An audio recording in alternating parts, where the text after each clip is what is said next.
पौनम से गंगा बाढ़ी आइली से वरवा दाहिया वाले से वरवा दाहिया वाले हो।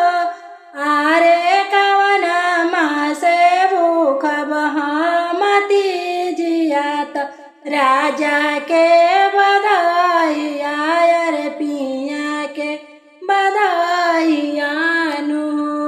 सावन मासे गंगा बाढ़ी आइली से वरवा दाहिया वे से वरवा दाहिया वेला हो। आरे भादो मासे भूख बहामती जियात राजा के बधाइया रे पिया के बधाइया न हो।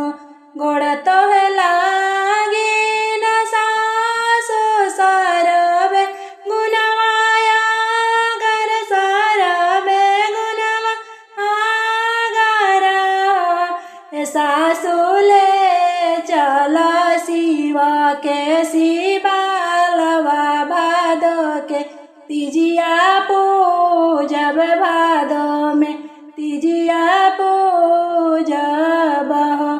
अतन बचनिया सास सुनली माने मुस्काइली अरे माने मान खुश भइली हो।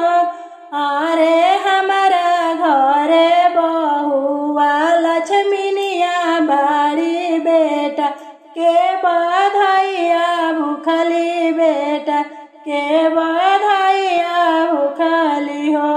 साजिल नए बहुआ फलवा फूल डलरिया सजाइल डलरिया सजाइल नु। हे बहुआ चल चल शिव के शिवालवा हो। भादो के तीजिया पूजला भादो के तीजिया पूजला न हो। घुरुमी तीजिया पूजनी भोले हो। बाबा के घोड़वा लगनी भोले बाबा के घोड़वा लगनी हो। ए बाबा